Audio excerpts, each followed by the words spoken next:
Call to order the Board of Education Committee of the Whole meeting for January 26, 2022. The Board of Education makes available at least one current copy of the Open Meetings Act, which is posted on the west wall of the meeting room and accessible to members of the public. Do I have a motion to approve the agenda? I move that the Board of Education of District 15 approve the agenda as presented. A second? Second. Your votes, please. All those in favor say aye. Aye. Opposed? Motion carries. First up on the agenda is the 2020-2021 audit report, and Mr. Bruns is going to be joining us. Come on up, sir. You can pick any one of the three. So Ryan joins us from Dana F. Cole. He is the man that shows up to do the audit in October, works with us really throughout the course of the year if we have questions. But when it comes down to that week or that month of time frame when we're in the audit, Ryan spends about a day and a half here collecting information, sifting through it, and then we send a bunch electronically, which has been the case the last couple of years. Yep. So, Ryan, welcome. Thanks for coming. Yeah. We appreciate you being here. My pleasure. Looks like everybody kind of has a copy of it in front of them. So, as normal, I'll go through this fairly quickly and at a fairly high level, but if anybody has any questions, feel free to stop and we can talk about it. So, starting on page 1, 2, and 3, that is the independent auditor's report, and really what this thing says is it outlines who's responsible for what. The financial statements themselves are the responsibility of the district. Our job is to come in and put an opinion on whether or not these financial statements are free from material misstatement. And as you can see, the opinion paragraph at the top of page 2, it's an unmodified opinion, which is the highest opinion that we can give on a set of financial statements. So according to the procedures that we performed, these statements are free from material misstatement. Getting into the numbers part of it, on page 4, I kind of like to explain to people a little bit how this statement actually works. It's kind of a hybrid income statement / balance sheet.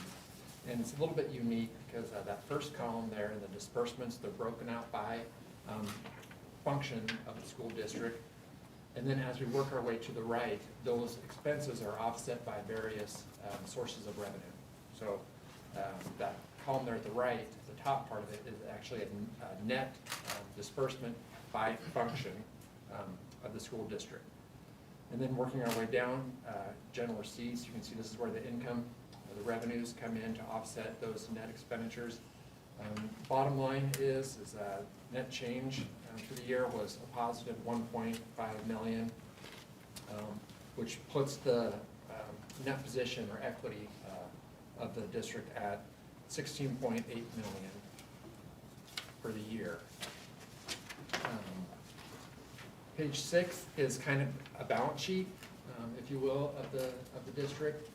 Since these financial statements are cash basis, it's pretty straightforward. You've got cash either sitting in the bank already, or you've got cash sitting at the county treasurer that is yet to be remitted and forwarded to the school district. So you can see as of August 31st, there was 13.6 sitting in the bank, and there was 3.2 that Gage County had already collected that would have been paid probably September 15th. So 7 and 8 is a little bit different this year. There was a new accounting standard that was implemented during this fiscal year that related to how, for all practical purposes, the activities fund was accounted for. In the past, that's always been considered a fiduciary fund of the school district, but as implementation of that standard came online, we had to basically account for that as if it was one of the other regular funds, general fund, building fund, or whatnot. So kind of as a result of doing that, we had to go through a calculation to consider what a major fund is, okay, based on either one, revenues going into that particular fund, or the assets of that fund. So you can see we're only showing 2 major funds based on those two criteria, you've got the general fund and special building fund. Everything else is combined and reported under that other governmental fund. There is a schedule in the back that details what's the composition of the other governmental funds, which we can talk about in a second. That's how, and this is basically an income statement as well. You've got cash receipts, less disbursements to get you a fund balance. But I did want to point out that the presentation of that's a little bit different. Likewise for this is just the balance sheet per individual fund or major fund, if you will, the school district, so you can see what cash has been allocated to each of the major funds and then the other remaining funds.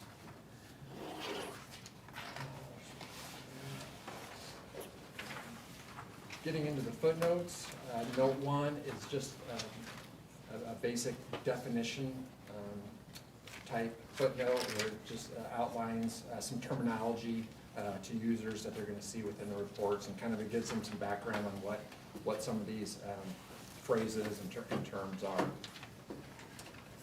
Note 2 kind of gets to the point that all funds owned by the school district had full coverage of FDIC insurance, so there was no risk of loss on those deposits, and that's just according to state statute. So that was there. Note 3 is a lengthy footnote outlining the retirement plan that's in place. Of course, it follows the state pension plan. The one thing that I kind of point out there is that it'd be the top of page 21, the district match on those qualified wages eligible for retirement was just under 1.4 million. Note 4, we're down to 2 remaining bond issues. You can see that the 2010 has about 1.7 left on it, and the 2020's got 2.2. The table there in the middle, page 22, is kind of a good budgetary or cash flow tool, because it tells us what's coming due in the next 4 or 5 years individually, and then in total afterwards.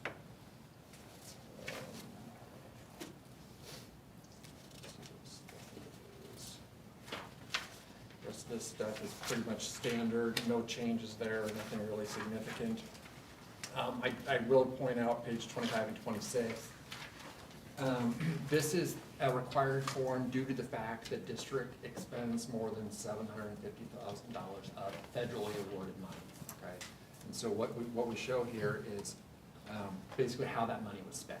Okay, and due to the fact that that threshold was met, that $750,000 threshold was met, we have to perform additional procedures on a certain amount of those federal funds. Okay? And so, and I think, I don't remember what the major program was this year. It normally flip-flops between the IDA program and the nutrition fund.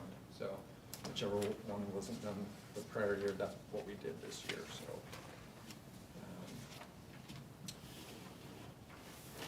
Page 28, when I mentioned the general fund earlier on pages 4 or 5, the general fund is actually compiled of several funds in itself, okay?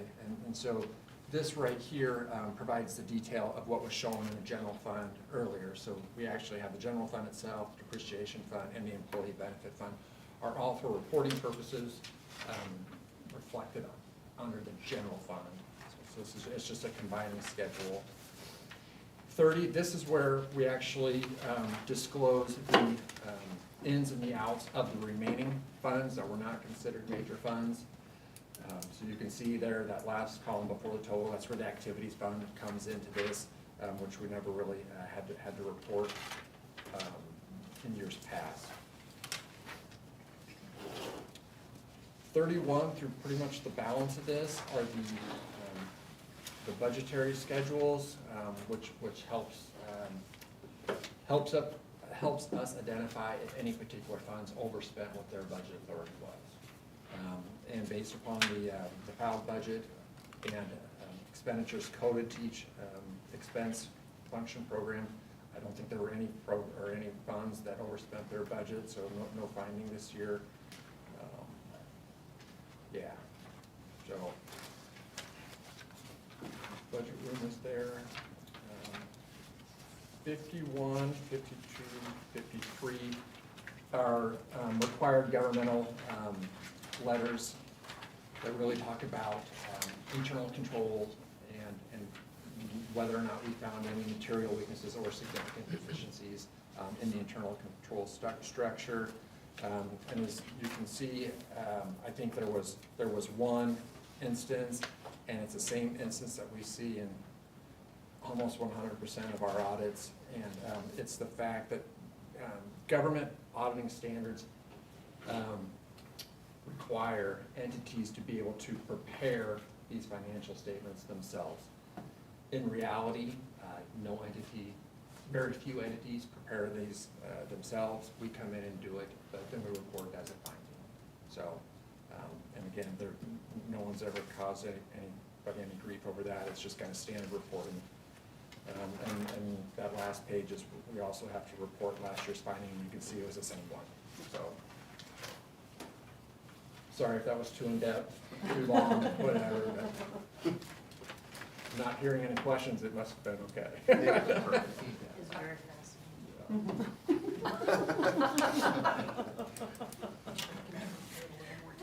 fascinating.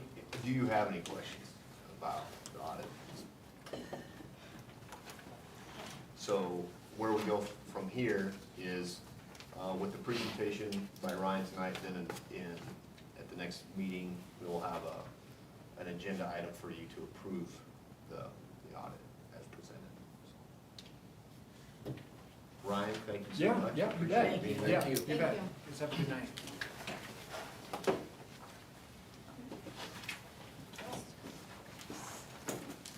Next up is PLC leader training with Dr. Nielsen. Awesome, and I've invited 3 others to help me in this presentation, and I will do their introductions as we go along. But during my tenure in Beatrice and working on 10th, 11th year, I think it's 11, we have worked to improve the structure to help our teachers grow. Because we know if we can ultimately help our teachers grow, that will directly impact student growth. So helping teachers grow is not only found in strategy 3 of the strategic plan, but it's also one of the key responsibilities of every leader in the district. And that is why we really push to make sure our leaders are instructionally sound and make sure that they are able to do observations.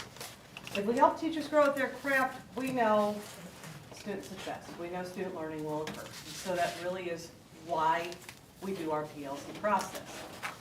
But one of the things that we have, since I've been here, we have not had formal training with the PLC process. And we have not provided our leaders with formal training, and we've not provided the whole bunch.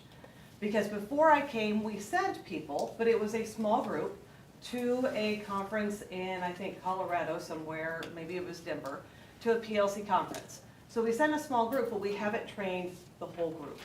And that was our goal this year with the ESSER dollars, was to train the whole group of leaders with the Executive Leadership Training Program so that they could be all on the same page. So the expectations are there for all leaders in all buildings.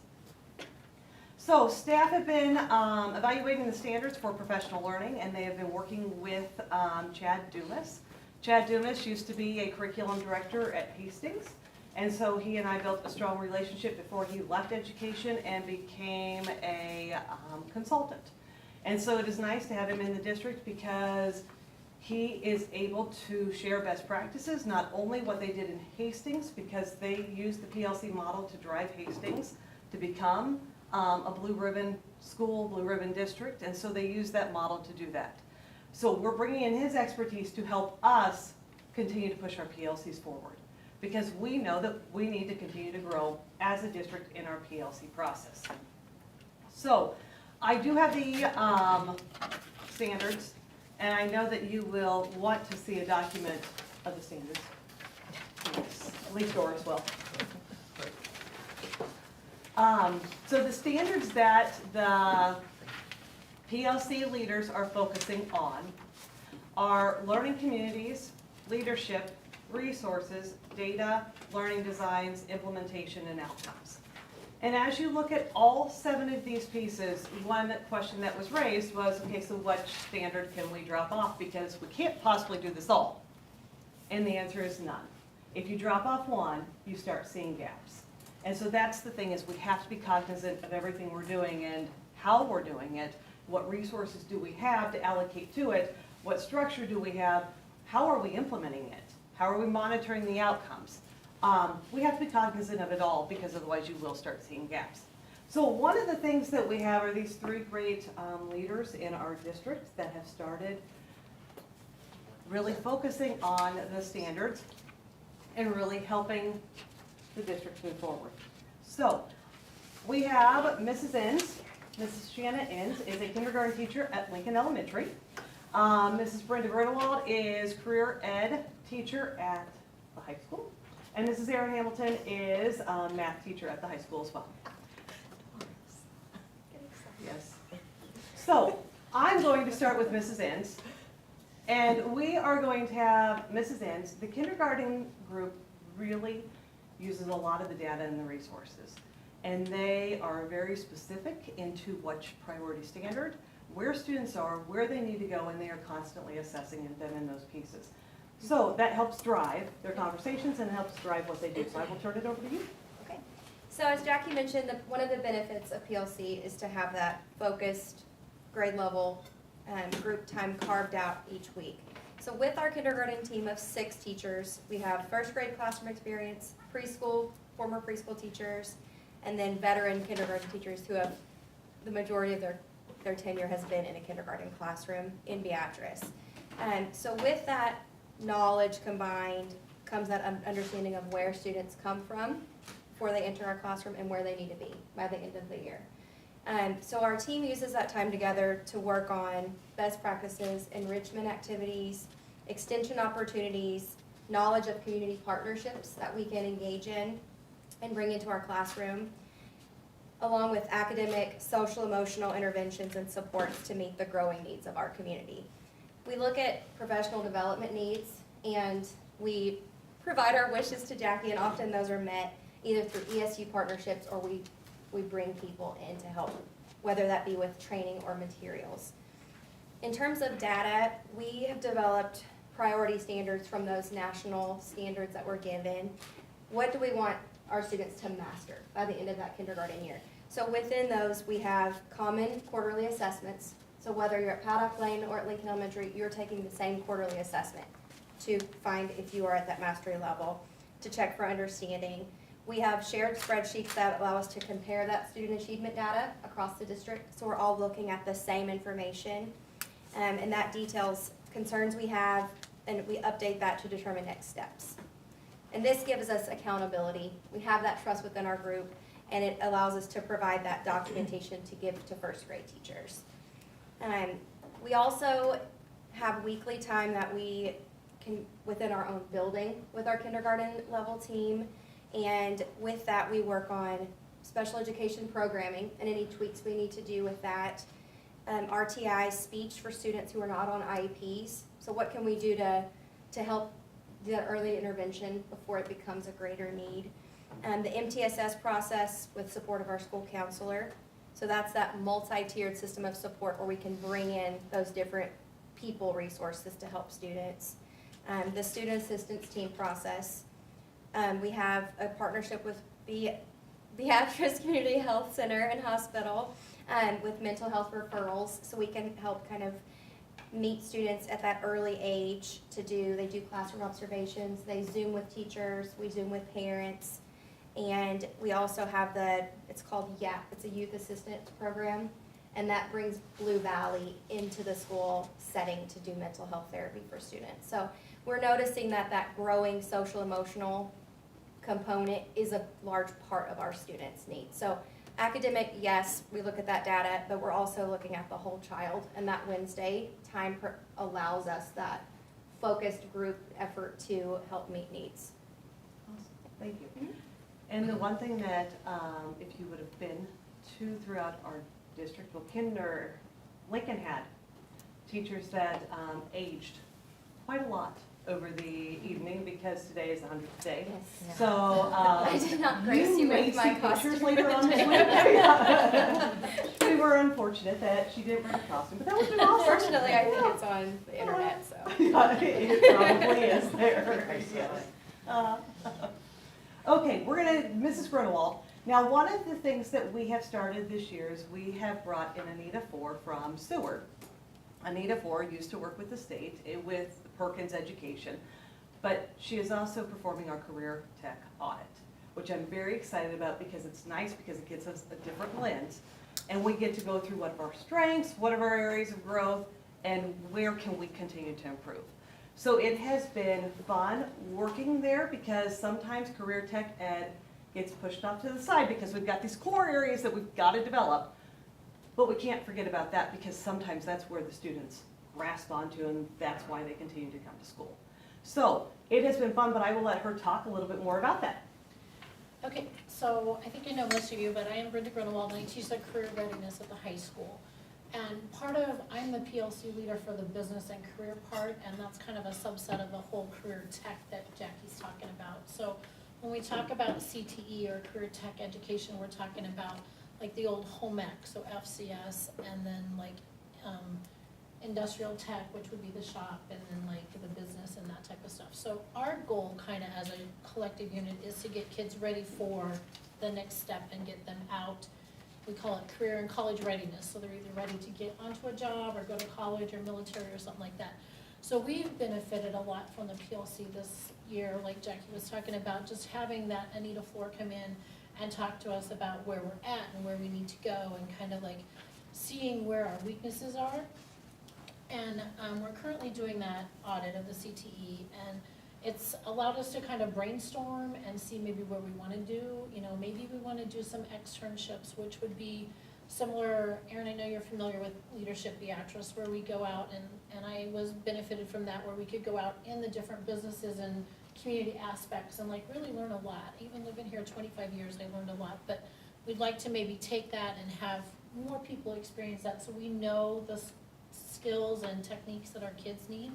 So by having that collective time when we can come together, it really lets us like evaluate like not only what I do in business, but what they do in industrial tech or FCS and that, and kind of see where we can work together.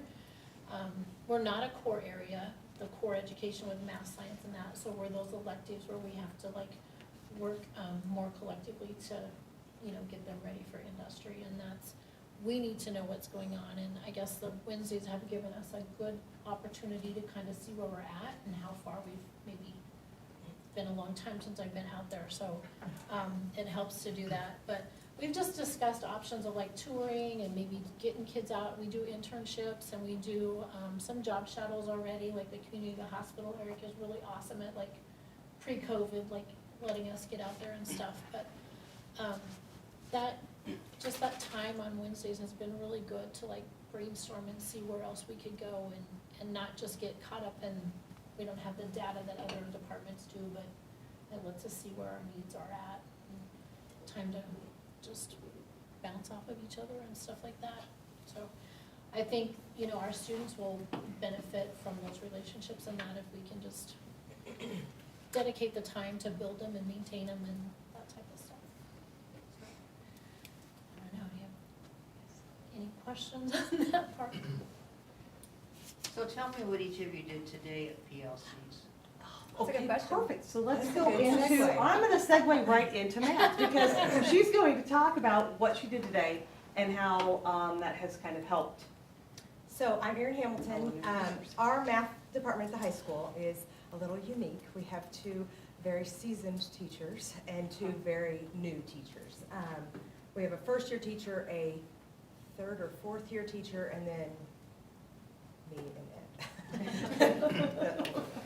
So, I know. Does that mean you prefer not to say? Or? No, I couldn't think of how many years I've taught in the 20s.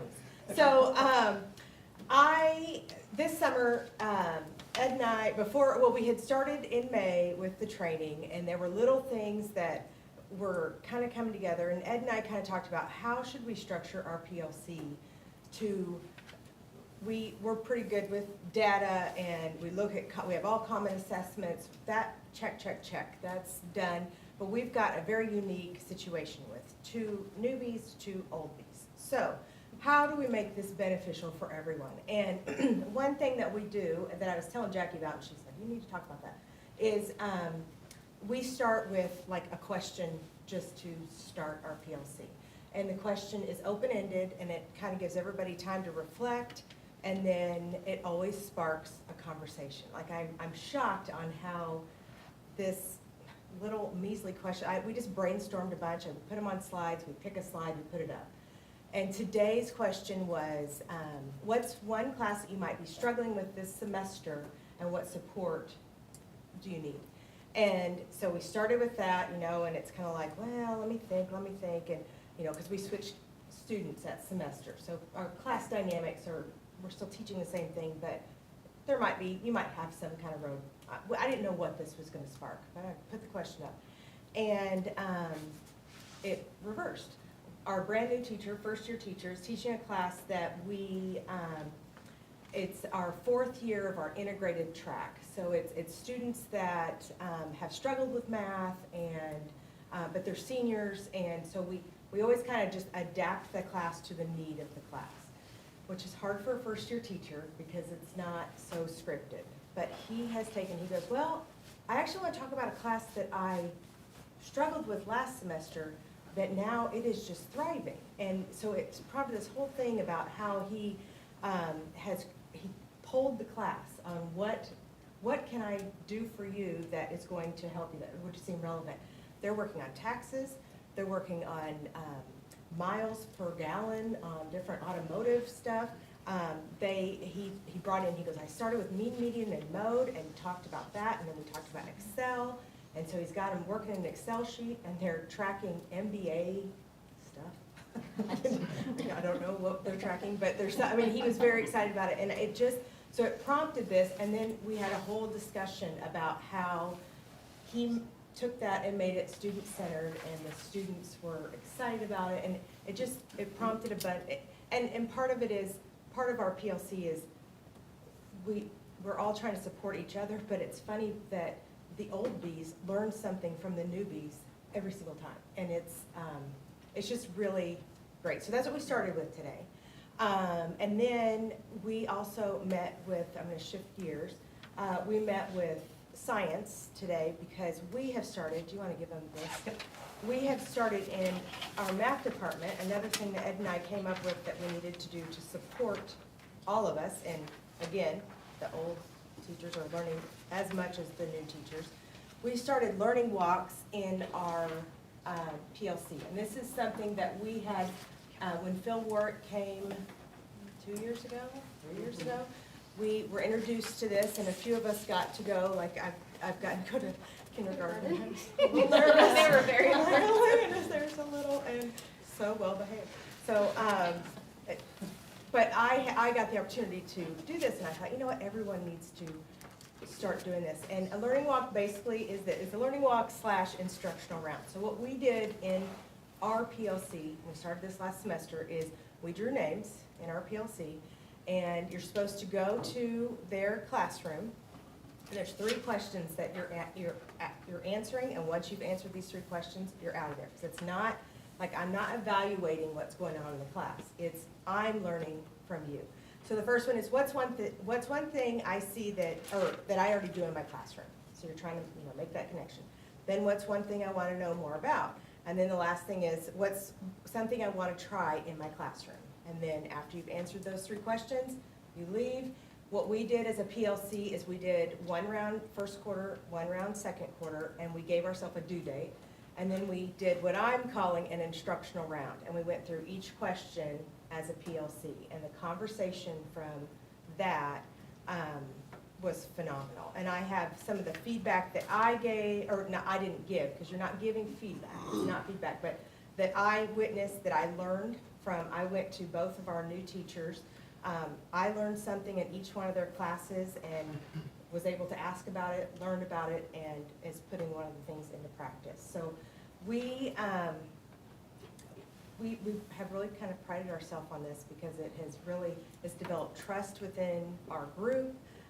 We're able to have kind of the tough conversations. No one's policing each other, but we're able to have, like, we've brought up some questions, and it's a very close-knit group, so nobody is scared to ask the question, like, I think I'm doing this wrong, I just need to ask your opinion. And it has really, it's taken our PLC to another level. But every week we start with that question, which kind of, we always have kind of an agenda, what we're going to do, but it guides kind of the support side of it. But what we met with science today is science is going to start this in their PLC. And so fourth quarter or third quarter, they're gonna try it with each other. Because it is a little bit scary to have somebody come, not scary, but, not for me, but it's uncomfortable sometimes to have somebody come into your classroom because you don't know what's gonna happen. And, but if you really are set on, these are my goals, my questions, once I've answered, I'm out of there. They're gonna do with each other third quarter, because it's kind of, you're in your group, your safety zone. And then fourth quarter, we're gonna intermix, where math's gonna go to science and science gonna go to math, so. But then the PLC time is used for the instructional round, the conversations, so. That's that. So what'd you do today? Well, we looked at some of the, sometimes we look at the data based on like the quarter class that we have. We have the kids that are going out to do the job shadows and that, and just bouncing off which kids need more support, which kids we're seeing like a downfall in, and like where we feel like maybe if I'm not doing something right, kind of similar, if I'm not doing something right, what'd you do last quarter, what'd you do the last time you had them to, that benefited them, or talked about that. And I rehashed what I was gonna do tonight with you guys to make sure I had his, you know, like, ours is a little different because it's, I have one co-teacher, Dustin co-teaches business with me, and then we have Greta at the middle school. So while some groups have large numbers, we have a small number, and everything just kind of looks a little differently depending upon what you're on.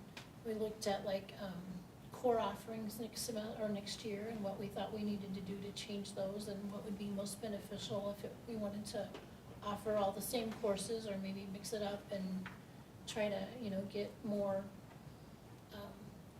courses in there and more offerings with the limited staff that we have, and then number of period, you know, like which is more important, accounting 2 or infotech 2, and how are we gonna make that fit into the schedule? Has it been difficult for kids to go out and do job shadowing the last year or so? I will say our community has been very supporting, and it's been challenging, but not difficult. Even like, the hospital was very, very accommodating before. There's been other industries that are very accommodating, that just for the setup, you know, Beatrice Community Hospital can't have us in there, but we've had lots of Zoom calls, we've had doctors and professionals that have been more than willing to meet like at night or at different times through Zoom or interviews and stuff like that. So it's been more difficult. I mean, we've had to come up with some more strategic ways of doing that. Some have had to have alternative assignments, and it just kind of depends on where in that wave of things we hit. If we hit on a good day, we're good. If we hit on a bad day, then we gotta get a little more creative. But this year, I think I counted up, we have about 155 students that have been, you know, and they go all over. I mean, we've been in schools, we've been in like Case, John Deere and Gage County Equipment. The hospital was awesome, which they're taking them again as long as they have the right criteria, and just, it's really opened my eye to the amount of support we have in the community. And I think part of that goes back to those relationships and just trying to see how we can maintain those and keep them going, and yeah, because, so, I mean, our PLC, that took me a long time to be okay with our PLC looking different than Mass PLC. But we just have different needs, so we kind of take it more individually and see what is a priority right then, and what's gonna be best for the kids, and what we need to do to make it best for them. So the structure for elementary, since we're in 2 buildings currently, is we do the first Wednesday of the month, all 6 of us at Paddock Lane, and then the final 3, if it's a month of 4, the final 3 are at our own building. So today, what I did is I shared out to my entire team via email, just some updates on a few things. So we have the partnership with Beatrice Community Hospital, where we can do the mental health referral. And this is, sometimes kids don't fit in the the perfect little box of SAT. We fill out the paperwork, we do the interventions, boom, they're gonna get evaluated for a resource or special education. Sometimes we have kiddos that maybe would be a YAP kid. So basic needs aren't being met. I want Blue Valley to come in to do some therapy, individualized therapy. But then we have kids that, gosh, they just need some early interventions. They need just a little bit more than me. So what do we do? Well, this mental health referral was the fix for the specific student for me. So no one in my team has done that yet, so I was just updating them. Here's an example of my referral. Here are the results of my Zoom that I have with Dr. Hill, the psychologist at the hospital, and here's our next step. Because there's a little curiosity on, okay, what does this look like? Because we had the presentation, but what does it actually look like? Boots on the ground, in a real setting. What kind of student would that fit? We also communicated with the 4-H extension agent. So she's bringing in kits to our classrooms to meet some of our health standards. And so we've been working with her. What month do we do? Some of the logistical pieces of that. But that's a big piece of, we don't specifically have a textbook for health and science. So how are we gonna bring someone in? She does a lesson for each of our classrooms on hand washing. We did an MTSS, and that's that multi-tiered system of support. We had an update meeting on that in Lincoln. So our special education teacher, we have a kind of a working document that has all of our kindergartners that we have concerns about, whether that be academic, social emotional, home life, just speech, any updates. So we have, every quarter we update it, and we send that to first grade teachers, and it just shows, okay, Mrs. Enns she had concerns from the get-go on this kid. Here's the process, here's kind of the running record of what we did. So just a kind of accountability piece, but just also, if that kiddo goes to first grade without a label or a tag, or they know these are the things that we did, we had our eye on them, we had our hand on them, but this is the why of why it didn't go this way or that. So otherwise, I have a student that I've been working on just different strategies. One of my coworkers has been in kindergarten for over 25 years, so she's just got all kinds of tricks up her sleeve. So She hasn't graduated Is yet. it? Right.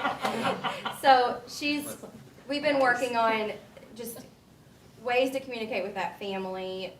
What tools? She gave me a softball clicker, so I've been doing clicks on how many redirects and how many reminders, and that just gives perfect data point to show that parent.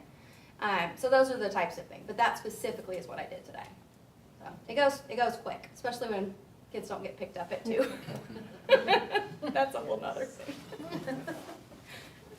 So our goal, we will be finishing the training in May with Dr. Dumas, and as we continue to move forward, we know that we are continuing to evaluate the structure. We know that we are going to continue to look at what other schools across the nation are doing, because we want to make sure that this is the best system that we have in place.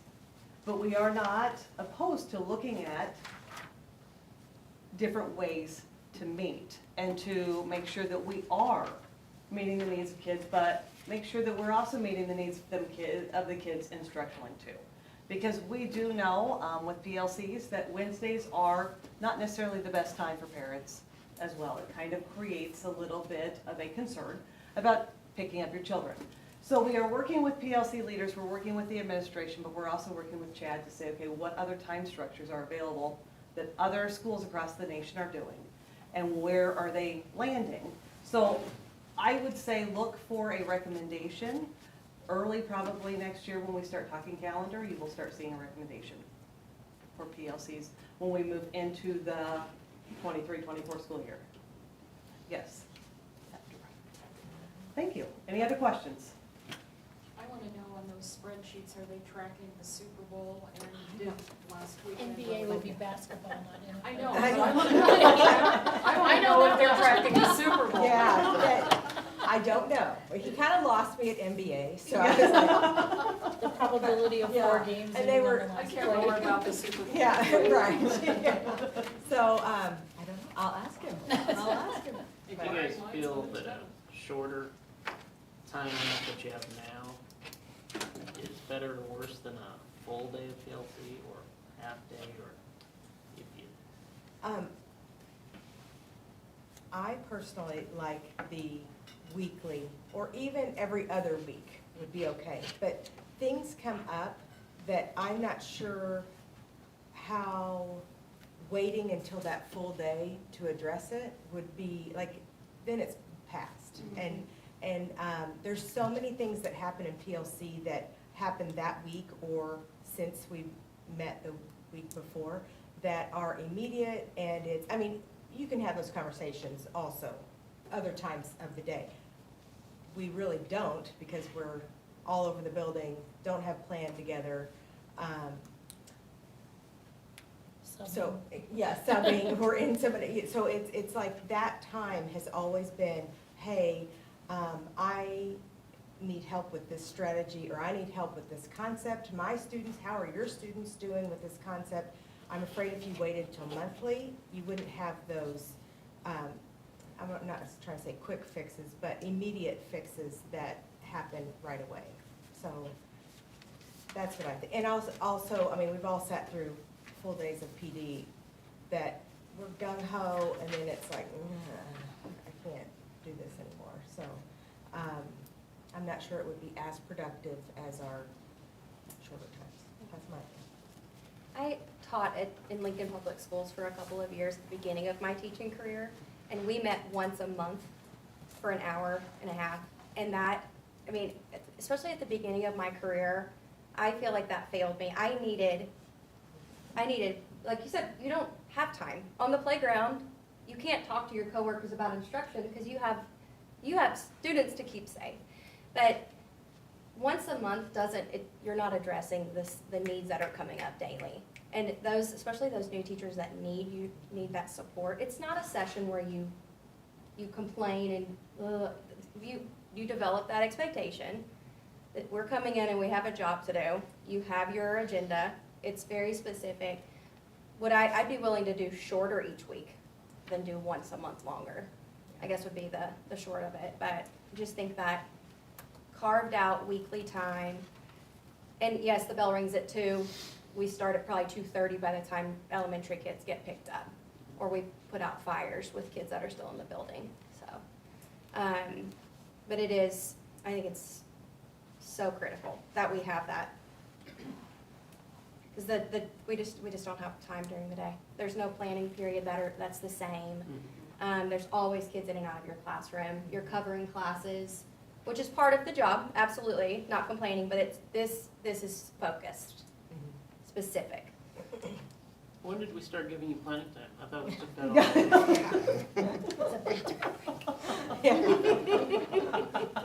You're full of it. You got a couple of them. I love it. I know. I'm smart enough for that. Yeah. There are limits.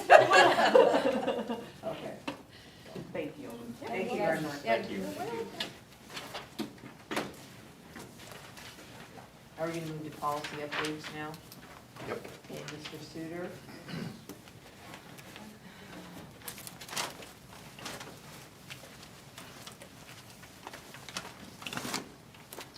Good evening. Thank you for the opportunity to come visit with you again about the policies. Back in November, Jackie and Jason sat down with me and asked me to look at these with them, and there were a couple things that we wanted just to make sure the board had more information on, that being the communications requirement at the high school that students need to meet before they're able to graduate. And then also another thing that came up at that time was looking at the number of credits that our students are required to earn to graduate. I sent out emails to you all during the week, and did have Mrs. Martin get back to me with a few questions. I do have handouts if you'd like me to give those to you, so you don't have to look at your. Yes. I better keep one of those for me.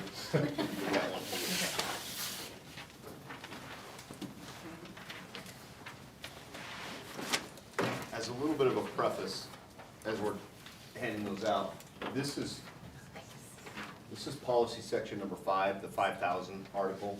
So you can see that as we've been discussing them, we've tabbed and made notes on each one of them. So these are all things that we've said we need to talk about and bring to your attention.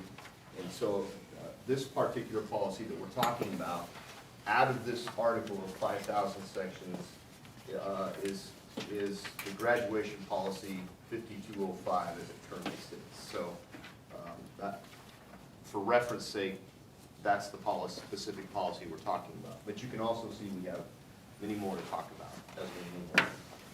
So maybe the way to start tonight is going back and talking about the communications requirement. In the email that I sent you, I listened in December. I tried to listen to what the board was saying and tried to put together a couple different options. These are just two things that I've come up with since the time we met. I'm open to ideas from the board, but the first option would be that we would keep our requirement similar to what it has been. I shared with you that really at some point, we've only had 2 courses at the high school that meet the communications requirement, the Intro to Theater course and the journalism class. We have offered speech in the past. I went back after that last meeting and found out we have not offered it the last 2 years because we just didn't have kids signing up for it. So we're going to bring that course back on the registration and see what kind of numbers of students will sign up for that course as we start registration next week.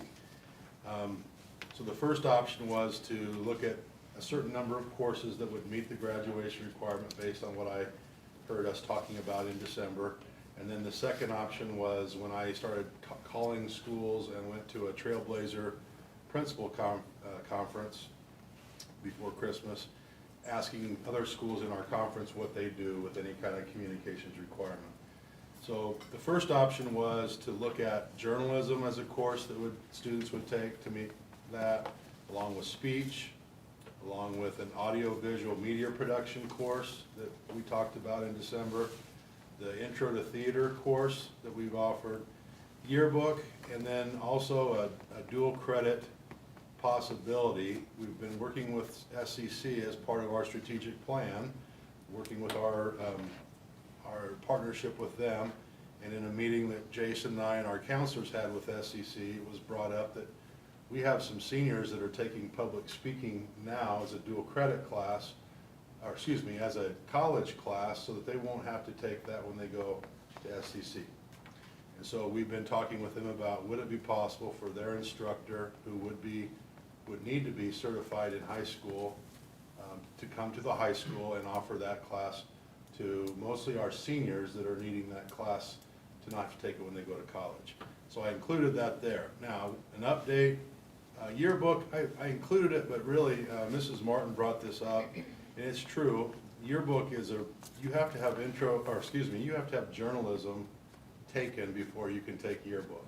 So it's a course that would work for that, but it's a prerequisite, it's a prerequisite to that. So we could eliminate the yearbook course from the listing if we wanted to, because it really would still be the Intro to Theater. And then the dual credit public speaking, we have not gotten confirmation from SCC at this time that there's an instructor that they can hire that would have the high school endorsement that they would need to have it for dual credit.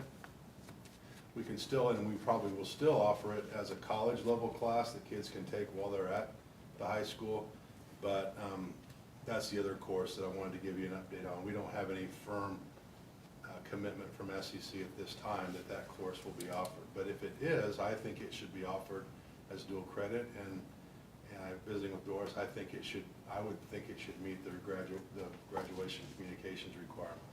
Okay? Then the second option that I gave to you was that in talking with Ralston, Wahoo, Malcolm, and Plattsmouth, they take their communications requirement and they just embed it into their English department. They make sure that their English teachers are teaching those speaking and listening standards that I included on that email. I did not make copies of those for you, but those were attached, and they just make sure that those speaking and listening, which are giving speeches, presenting information to their class, are embedded into their curriculum in the English department. And I list those there in that second part of option 2. Mrs. Robeson, the PLC leader, has told me that that's something that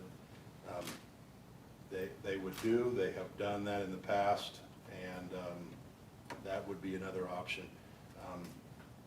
So, that being said, can I answer any more questions for you or give you a chance to ask me some questions on any of the two options that I've given to you? So I think, Jason, I'd like to see option 2. I just brought this up to Jackie the other day as kind of a question on, is this just embedded in another class, in other curriculum? Kind of when we go back to when they started the writing requirement that, even in band and PE and, there has to be some sort of writing, piece within that curriculum. I guess when I look at it, especially at the high school level, I mean, you can embed communication, some sort of presentation skills, written, whatever that may be, email, as we talk about when you kind of move in the business world, but, science, you're presenting, you can even look at math, and I mean, just a lot of those pieces there. So I guess in my opinion, instead of getting stuck on trying to make sure we have specific courses, and I'm not saying by any means that we need to get rid of these courses up top, but I guess I just feel that this day and age, I think option 2, in my personal opinion, would be the most beneficial across the board. Because I think it's happening in other subjects that we just don't realize, and we just need to make it more, maybe spelled out. Granted, the teachers in the room may kill me and say, really, Eric, you're trying to, Aaron's saying, I have to do a presentation on math, but I think it's happening and we just don't realize it. So it's probably being met, and we're probably just making it more difficult by saying. I will have to heartily disagree with that. I believe that the purpose of the communication credit, once again, was to communicate with a large audience. When you do a presentation in English class, you are presenting on a specific topic to a specific audience, not the public. What the radio and the newspaper do is present to a public audience, and I think if you look in our country, at the point we're at, I think it's very important that all people understand the skills it takes to present both through the spoken word and the written word to a large audience, not for example, a teacher. So I will have to disagree with that, and I think that to say that you're going to embed that into a course is going to suggest that teachers already have a packed curriculum, but then they're going to have to add, for example, to ask each student to speak, to do a speech, takes a long time. I mean, if you ask the person to do a 10-minute speech, and that's 5 a day, and you've got 25 kids in that class, that's multiple days that is going to have to take place over. So, I mean, I think that's a lot to expect a teacher to add to a course. So I will heartily disagree with that, because that is not the purpose of that requirement. And I think it's very important in our society that people learn how to present ideas, even difficult ideas, to a large group of people, not just a report of some kind. I agree with that. It is extremely important. Communication, if you can communicate with people, you can do anything in the world. And so communication is very important for me as a business owner, and just having had a background in speaking to groups, it's important, but I don't know that, I'm not getting hung up on speaking to a large audience. I don't think that's always possible, probably in our classes. I mean, I'm happy to hear the speech. It's ideas that I'm speaking about. Okay. It's those ideas that keep a democracy alive and well. It's not a report on Van Gogh. That's not the kind of speaking that I'm talking about. It's presenting ideas that are important in a democracy, and I would think we would all agree that in today's world, that is a very difficult thing to do. And even for adults to have discourse without getting angry is difficult. And be able to explain very complicated ideas in ways that all people will understand. They may not agree with it, but they will understand it. That's why I'm excited to see the speech class come back, because I think that you can do a lot of those things within a speech course. But I would agree, I like option 2, and I appreciate all the work that you did to get all of this together, because we asked for a lot the last meeting that you presented this to us. I think option 2 is a good option. I don't think that it would probably require a lot of additions to courses. I'm just thinking of The entrepreneurship class. They do the Shark Tank finals every semester, and I think for those kids to get up in front of total strangers, present a really cool project idea, and be graded on their presentation and their ideas, that would totally qualify as a communication credit in my eyes. So I think that we're, like Eric said, we're already doing some of these things in other courses, and I think that they would fit. I just would hope that it continues to be something that would serve them well, you know, in a career or in a four-year degree as they move on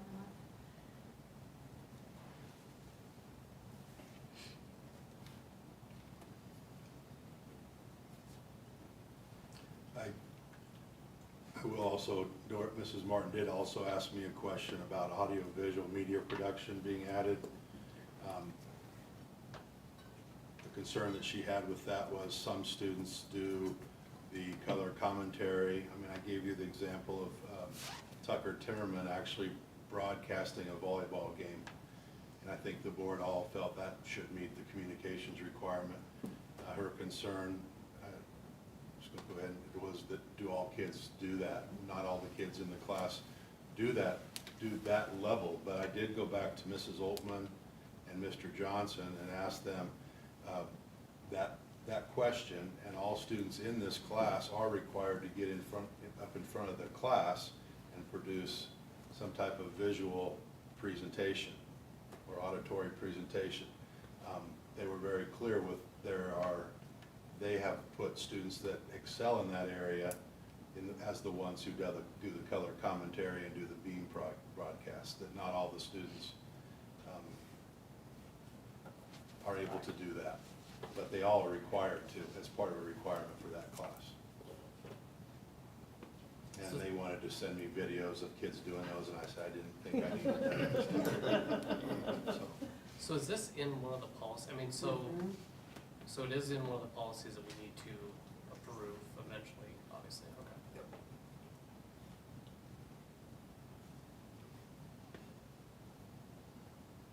I happen to have a course that's separate, not necessarily embedded, because especially in this day and age with everybody getting online, people don't know how to talk anymore. And they also don't know how to, like Doris was saying, have a discussion without getting angry, without saying, well, you gotta believe my point or you're wrong. And I think that takes more than just adding it into an English class, because it doesn't really teach. When Doris was saying that it requires a lot of time on its own, I think that's true. There's too many kids in each class to be able to give the proper time to it. Well, the good news is, as I heard a couple of you mention, you like kids to have the opportunity to disagree and be respectful and those kind of things. And Erin brings up a class that I didn't even bring up to you, that entrepreneurship that does the Shark Tank presentations. I can also tell you we do, I think it's called Socratic seminars in our American history classes, where kids are given a topic that's pretty controversial and they have to have those same conversations in a setting in a classroom that are very impactful. So those kind of things, I guess, are being hit in a lot of different ways in a lot of different classrooms. So I feel comfortable telling the board that students are getting those opportunities to learn how to do that better and do that to meet the times that we're in, but they're not included in all these courses that I've listed here. Okay. I mean, I think it would be difficult to do that. So, But it's happening, I think that's what I'm getting at, is it's happening. It's happening in our classrooms quite frequently. Right. It's happening, but unless it's a requirement, it can be avoided.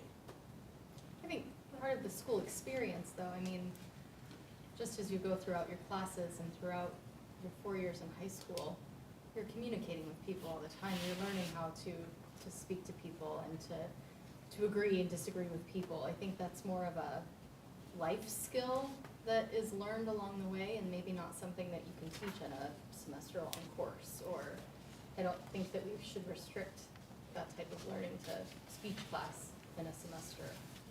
But I think you have to have the time to learn those skills. So are you You gonna can learn go that in to a theater class class? and, huh? Are you gonna learn that in theater class, or journalism, or speech, like Well, what journalism, class you would certainly learn to take multiple ideas, put them together, present them.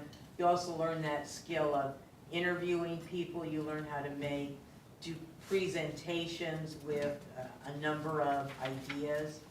I just think I think you can go to a class and say, like in social studies, they can say you have this opportunity, but they're assuming you already have the skill set to do the presentation. It's learning how to do the presentation. Not every child comes knowing how to do that. I guess that's where I think it's a,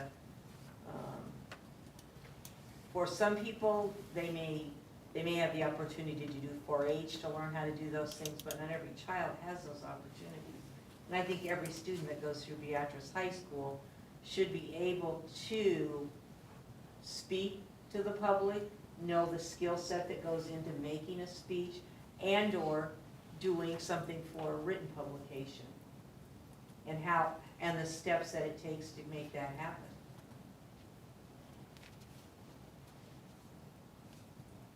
So Jason, Alexander, so this is in Article 5, right? Correct. So I don't obviously have that in front of me, but is there any way that sometime, maybe before the board meeting, that you guys could potentially pull that specific policy out and put in how it would look with option 1 and with option 2? And then maybe that's the discussion, the vote on to approve that specific policy. It's, as a board, we decide option 1, or we're deciding option 2, and then that moves forward. Yeah. And I think that's a great suggestion. I really like this discussion. I just want to compliment all of you on the discussion, because what you are talking about is exactly what we're talking about. And it's also not just talking about the building or some of the other things that are on our plates. This is true board discussion. So Eric, I think you're right. I think we're at that point where all very solid points as to what your feelings are and what you guys see as board members. And ultimately, this is your job as board members. So it's been very, very interesting to hear your points and your discussion. And I do agree with you. I think that's kind of what we have to do, is put this into 5205, the way it would shape up as either option 1 or option 2, and then you as a board have to decide on which one you'd like to see in that specific policy.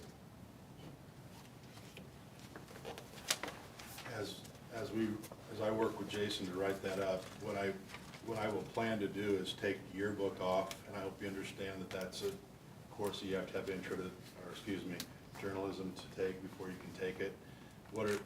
Would you like me to continue to leave dual credit if we can make that work, or would you like to take that off? I think it'd be good, because it's just another option that, again, Okay. seniors specifically can take in high school that then they don't need to take in college. Okay, and then, And if we're gonna put it in policy, we might as well just have it there when it is. okay, then how about audio visual media production? Would you like that left there?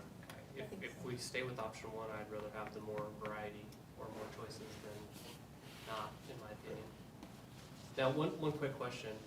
If the board does decide to go with option 2 and it's voted and approved on, how much work is that to then implement that into curriculum, say, to move forward in next school year? Is that a Well, huge It's only ask? for or is incoming that- ninth graders. I mean, I- kids that are freshmen now still have to meet this requirement. When I learned that information as to what those 4 schools in our conference are doing, I went back and met with Mrs. Robeson, and I've also met with Mr. Kenton, another English teacher in our department. I hadn't met with the whole group, but I can just tell you, they've said they feel like they need to do those. They're part of their state standards. So to what level and to what degree, they'll make sure that they meet the standards. So I hope that maybe that answers your question. Yep. So Jason, you and I will work on putting that together, and, okay. Are you ready to switch gears and look at, I have one question on option one. Would we have a teacher who could teach speech journalism, or would we have to hire someone, or is there somebody on Yeah. staff that can do that? we have, okay, and as I mentioned back in December, we have a teacher that teaches journalism. She also teaches some English. And we have a teacher that teaches speech and intro to theater, but also teaches some English. Okay. And the dilemma we run into is if we start having more and more kids sign up for speech, then I'm gonna have to figure out how we have those sections of speech to be offered, or how many we can offer by still having that teacher teach sections of English and intro to theater. Okay. If we get to the point where we say every student has to take a speech class, I think in December I said, I think I'm gonna have to hire a speech teacher. Yeah, that's. I don't have enough that was in my sections to mind. teach it all. Mhm. But right now, the journalism and the intro, the theater, and the speech teacher, those teachers are all available, yes. Okay, thank you. And just a quick comment in regards to dual credit. My personal opinion is anytime we can offer a high school sophomore, junior, senior an opportunity to take something for dual credit, it's a plus. It's a plus for our family, it's a plus for our families, it's a plus for the student to have the option to take that. How many of them do then, of course, is unknown, but we're giving students and families an option that catapults that student into the next level if that's what they're pursuing. Okay, the other topic that we had discussed in December was the number of credits students at Beatrice High School have to earn to graduate. What I sent to the email and what you've got in front of you are, I went and looked at area schools, starting with Wymore Southern down to Freeman, and I've listed what their credit requirements are for graduation. And then I also compiled those into the Trailblazer Conference, and starting with Plattsmouth down to Beatrice. I want to explain Platteview. Platteview uses a different system. Every class the students pass, they get 1 credit. So it's 49, but really in our scenario, you take the 49 times 5 credits per class and it comes up to 245. So as we talked about in December, Beatrice is somewhat of an outlier. Our 260 credits are higher than any of these schools that are listed here. We've got Ashland Greenwood close at 255, Wahoo at 250, a lot at 240, some around us at 230. And so spent some time talking to some teachers, other administrators, Jackie and Jason, and we kind of came up with some positives with Beatrice being at 260, and then also some concerns that might exist with Beatrice being at 260. Do you have any questions for me? And then the other thing I did include on this sheet, and I did include it back in December also, Doris had responded to the email and asked if I could get what type of schedule those schools run. And those are listed starting with Norris with a 7-period day and going on to the backside with Freeman running an 8-period day. Most of the schools around us run an 8-period day or a 4-period block schedule like we're running at this present time. It gives kids a chance to earn credits for 8 classes with an AB, a modified or hybrid block like we're running that I've explained to you previously. So Norris kind of stands out with a 7-period day. They require 240 credits, all the rest are 8 periods, so pretty similar. And then as far as positives, do you have any questions on, I just try to keep it short, but I can explain what I was thinking with that. If you have any questions. How long have we been at 260? Have we always been at? I should have remembered the year, but we went to 260 when Dr. Lopez became the superintendent. 2010 or 2011.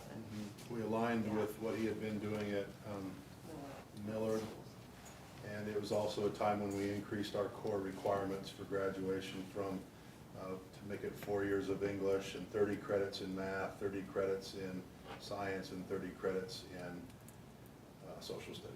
Or actually 35 credits in social studies with the American government included. I think there was also great concern because kids were getting done there was concern about out periods and kids could get theoretically done at the end of, you know.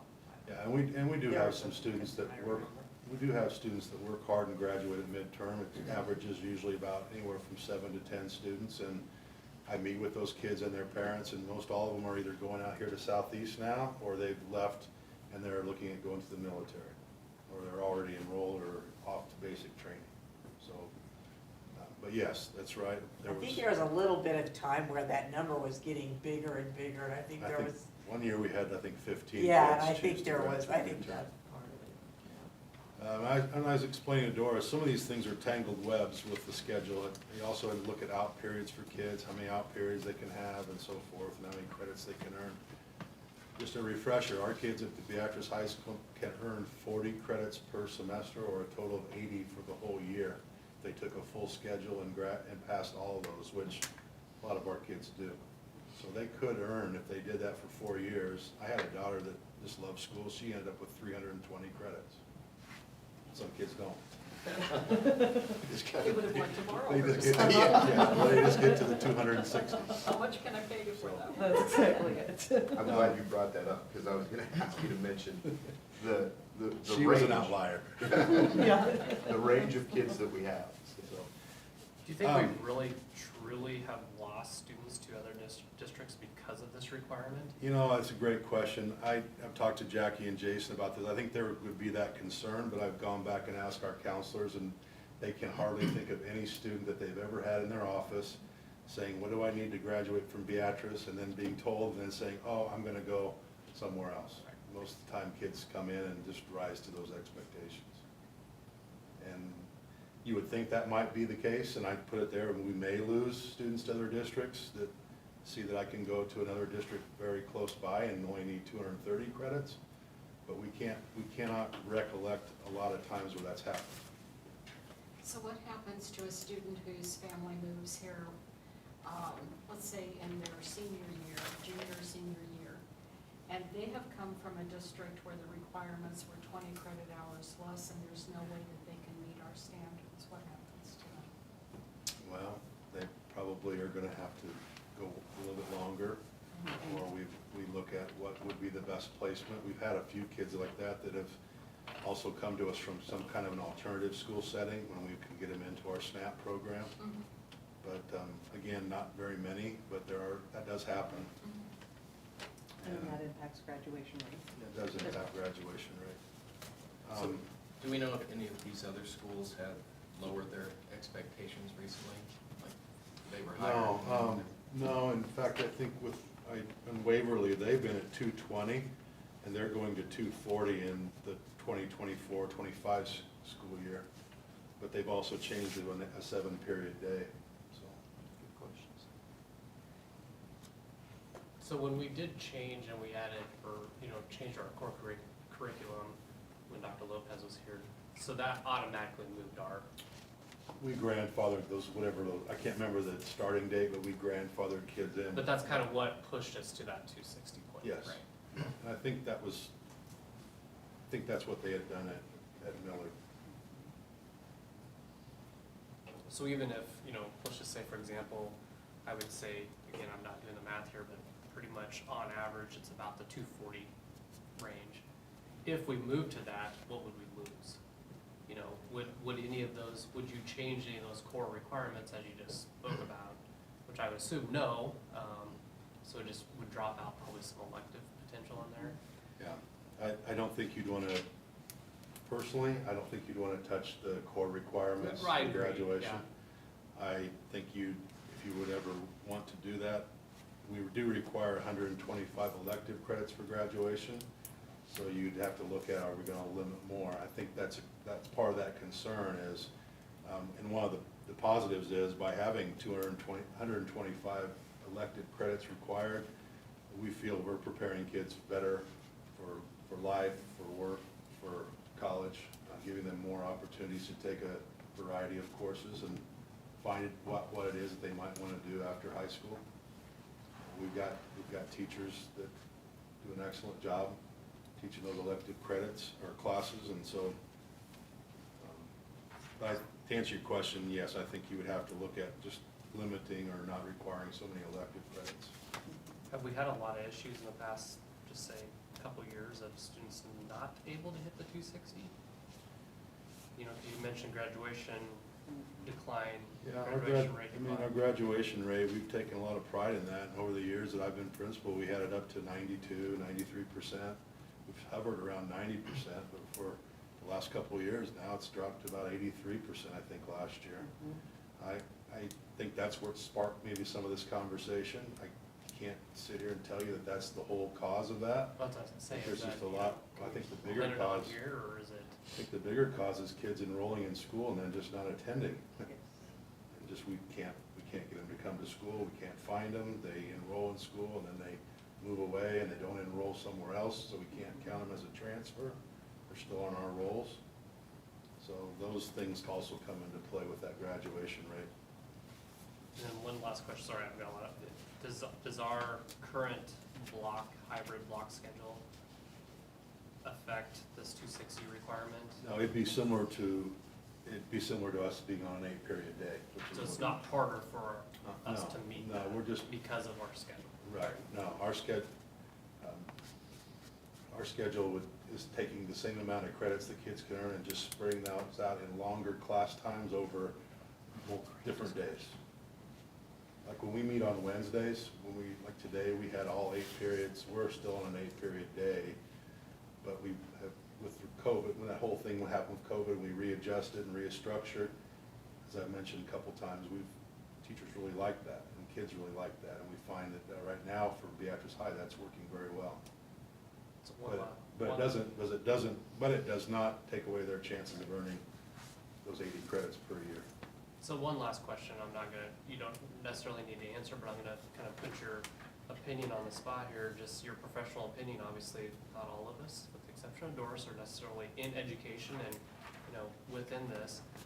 What would be, and I would kind of look for even administration to put forward this, what would be your recommendation to the board if you had the opportunity to make it? Ready to go? Go right ahead. I just think, personally, I think that there are concerns, in my opinion, of us saying, and the perception that would be there of us lessening our requirements. I think we've been at 260. We still have a pretty high percentage of our kids earning those 260 credits. I would be concerned about the perception that we're lowering our expectations. Sometimes it's okay to be an outlier. This district has for years chosen to have, we had essential skills before any other school in the state had those, where we expected our students to rise to a higher level of expectation. And personally, I'm going to answer this personally, I think it would be concerning to drop from 260 to something lesser. Should we go to 300 then? No. That was a quick answer, no. That would be wrong. But again, as Jason has said, this is a board decision. This is what the board would have to make that decision on what it would be. I think there are concerns that I think we should keep monitoring.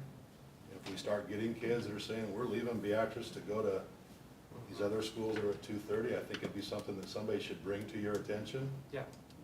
If we start having a declining graduation rate really tanks, I'm pushing to get it back up like it has been, but if it really keeps traditionally going lower or staying low, I think we have to keep thinking about what programming we can offer our kids to get them to graduate. I'd be curious, from now and in the future, of those transferring, is it really because of this? I'm gonna assume no, but. I would say a very minimal number, probably. I think it probably is, and I don't remember exactly who asked the question, but the ones that move in and become residents of our district, and they're on a 240 track, and that's where probably, and even that's not a large amount of kids, but. So I might have missed it. So what do we do in those situations? Well, if we can get, at times we've gotten those types of students into our alternative school where we can give them 20 extra credits in summer work-based learning opportunities. Sometimes if those students are resource students, we have the same work-based learning program that offers them a chance to earn credits over the summer by working. So I think we've got a few things in place.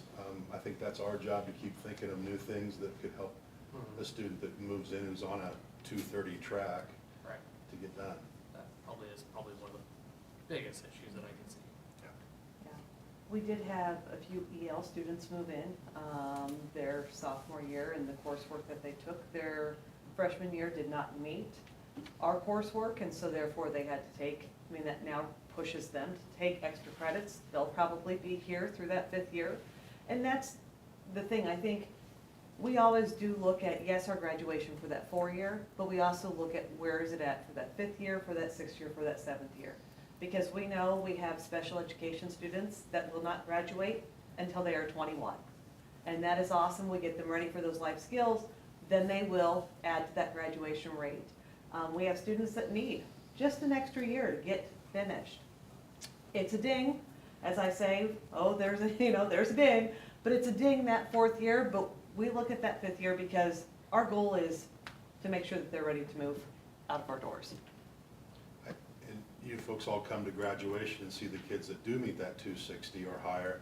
We also have kids that finish up over the summer, and we call them an August grad. And we've had a few of those that we've been able to say, here's a summer school class you can take, here's an Odyssey Wear class you can take, here's a work experience you can get in. And we try to get them wrapped up so they don't have to come back for a whole nother full semester. So, you asked me my opinion. I don't know if Jackie and Jason want to voice any ideas, but that was mine. Thank you. I would say keep it at 260. That's just me. Yep. Yeah. After looking at all this, yes, we could say, 250 is kind of maybe where, but I don't think we have enough big reasons to say, okay, we have to switch. So I would say keep it at 260 and, yeah. I do think it's something that the board could ask for an administrator to give a report on periodically as to what they see, what they're seeing, what if there's any new updates on that, just as we've done here since December. It's been good to go back and think about it. Just that, the graduation metric, because, that's probably the first time I've really heard that metric, and maybe, a little bit more background on what you're seeing, Graduation what's rate. going on, would be nice to hear at I least. think updates are good, and if we can just keep this list of concerns in mind as we look at the credits, just if those become an issue at all. I think we also have to remember that when we compare to some of these schools, we are also a school that offers students a lot of classes that they can't find elsewhere, that I think we should be really proud of. And I would hate to see those classes then not be offered, because we do have lots of great opportunities for kids that they don't get other places, Yeah, I don't know how to say this for sure, but I think sometimes when you get concerns voiced to you about how students are doing in our district, I think those are things to also take into account, that we are asking kids to do maybe more than some other schools are requiring them to do. And we do that for a positive cause, which is to prepare them better for life after high school. I greatly appreciate you mentioning that, because I would echo that from the standpoint, that's why we're having the discussion around this, is because you as a board, this is the policy that you're in charge of making decisions on. And ultimately, when those voices come and talk about those things, many times, there's a lot of other dynamics involved that don't get mentioned in those conversations, or don't get brought up when those things are stated or aren't taken into consideration. And I think the discussion here tonight has gone, it's been fantastic, just as how you of a board have thought your way through this and taken the data, thought your way through it, and now I think you're prepared to make a decision on a policy that's a very important policy that affects kids directly. And so I would concur with the last statement that Mr. Suter made about when voices come to you, it's important to understand those things, that there's a lot of things behind the scenes that are happening that may not reflect in that graduation rate or in a certain data point. that are happening in our school that, you know, there's more to the story. And so I appreciate the fact that you mentioned that. And I appreciate the work that you've done in preparing this information and presenting it in a fashion that allows us to have a very solid conversation. Thank you very much.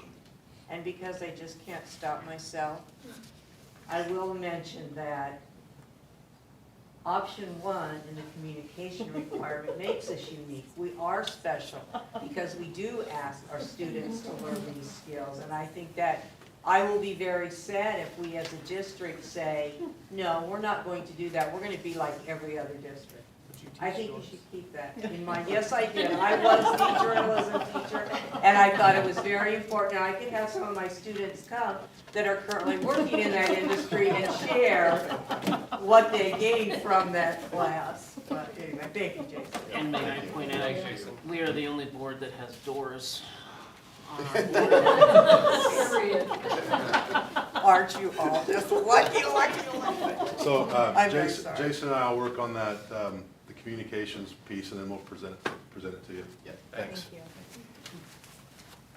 And as you can see, we've got a lot of discussions to have about Article 5. So we'll try and move that along as much as we can, but make sure we cover it thoroughly. Have you given us a packet on Article 5 yet? No, Okay, good. no, because we've been engrossed in just discussions amongst There's ourselves. just a lot, it was good, okay. Yep.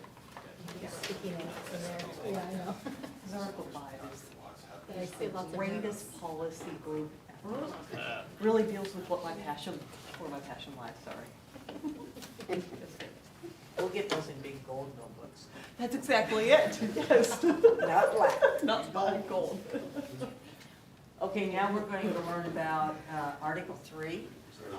I'm gonna lump 5.2, 5.3, and 5.4 into just one general discussion topic for the essence of time, and also because it's not like Article 5.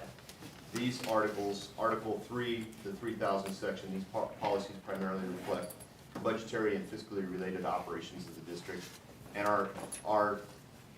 and they outline key aspects of, in the 3,000 section, fund setup and management operations, expenditures and revenue procedures, insurance and inventory requirements. And as you saw here tonight from the presentation by Dana F. Cole, in that specific Article 3,000, we're meeting all those requirements. And so it's very heavily laden in law and state statute. There's not a lot of deviation that can be made in those types of things. So personally, I don't have anything extra to add to those. We've brought over the things that are already in place for Beatrice Public Schools to align with the Perry policies we're presenting to you. If you have specific questions, please don't be afraid to reach out, and we can address those before this will move to a vote, I believe, in the February board to approve these 3 sections. Article 8 is the 8,000 section. These policies, again, are internal policies that deal specifically with items related to the Board of Education, which are also heavily laden in state statute and requirement, so, and law. So key areas of note include the organization of the Board of Education, and that hasn't changed. Role of the Board of Education and its members, that hasn't changed. And 3, methods of operation of the Board of Education. So again, those things remain relatively unchanged from what previous policy to what we're bringing across now to align with the Perry policies. And then finally, the 9,000 policies are bylaws of the board, and are policies specifically related to the operations of the board here. And key areas include line of authority and authority of the Board of Education, what your authority is, length of terms of service and officer roles on the board, again, pretty standard policy, bylaws, policies, and regulations of the board, and then finally, types of meetings and meetings operations. Now, we're going to talk here in a minute about legislation, and those things impact those specific sets of policies when legislation changes, so we have to adopt accordingly to meet those statutory changes. But for the most part, all 3 of those sets of policies are heavily laden, again, with state statute and law that dictate their existence. Pretty much nothing in there that we have done has changed from the transition to where our policies were before to what we're presenting to you for adoption. That's all I have, unless there's questions. That's all 389? That's all.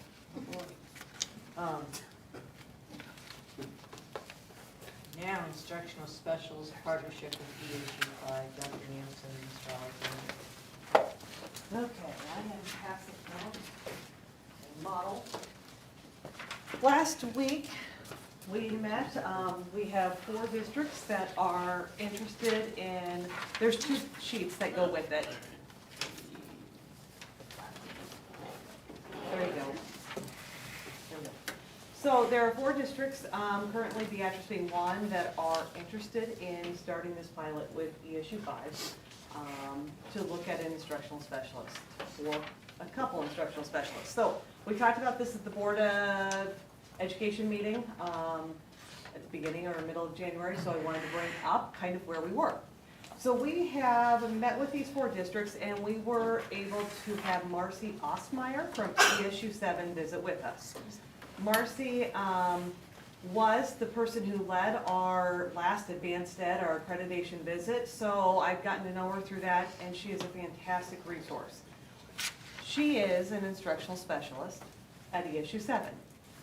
However, she's half-time instructional specialist. So ESU 7, what we did was we wanted a model, because we're gonna, as ESU 5 districts, come together and say, ESU 5, we want, this is something we're looking at. What is a model out there? So that we can kind of guide those that are interviewing or that position to figure out how we should operate. So ESU 7 has 4 individuals that spend half of their time coaching. They, which equates to 2 FTE positions. The other half of the time is spent working with content development and other administrative duties. ESU 7 covers 19 districts. There are 15 of those districts that are participating in the coaching aspect. They have 100 staff members that they coach and 30 administrators that they coach. And I will tell you, through these conversations, we have added the topic of that administrative coach as well. So we're kind of excited that it's not just for the teachers, but we're also looking at the administration as well through these coaching conversations. So within their model, they have coaching sessions every 3 weeks.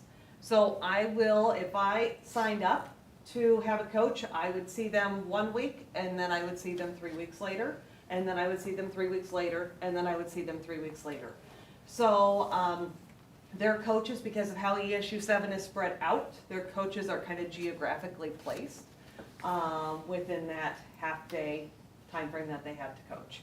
So that is the model with ESU 7. You can see there's a lot of great resources in this document that I've shared, but it really talks about, the one that talks about calibrating, consulting, collaborating, and coaching.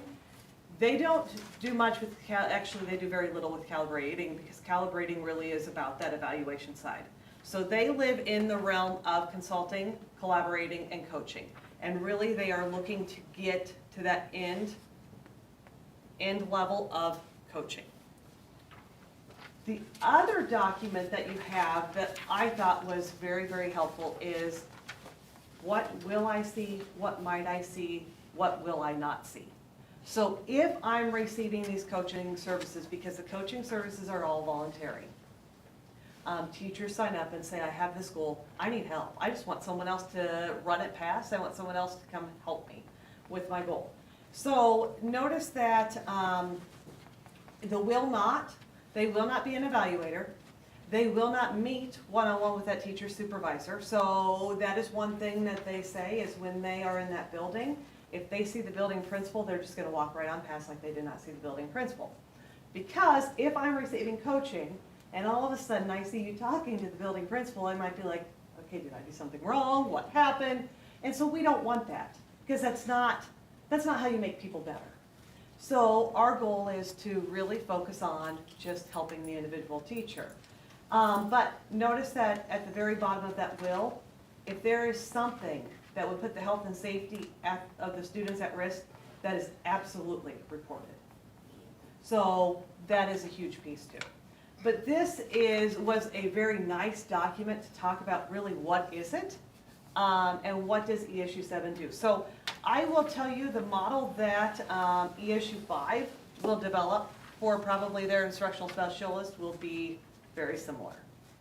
So as an ESU, we are still meeting. At this point in time, we are looking at probably having 2 instructional specialists that would be hired by ESU 5, so they would be ESU 5 employees, but we would be one of the districts that would say, hey, we want to help pilot and help build that program. So is there any financial obligations by our district in this? Like, is it like kind of like the technology we would contract with the issue 5 for, and would it be on a as needed basis, or is it a set contract? You get X number of hours, sessions, teachers that are, you know. We are working through the contractual things, but yes, there would be a funding obligation, and there would be a funding obligation for the districts that would want to participate to help build this program. So I will tell you at this point in time, there is ESSER funding that is about professional development, and this is professional development. So there are ESSER dollars that we can utilize, and those are the things that we're continuing to talk about, is that sustainability. Because, okay, we've got funds for 3 years, what happens on the 4th year? And so those are the things that we want to have determined before we put this out to the public to advertise for these 2 positions, because that is one thing Brenda does not want to do, is start a position and then have to cut it. And so there will be funding from ESU 5 as well. She's met with her board, they are in support of this too. So she will be throwing in some dollars as well.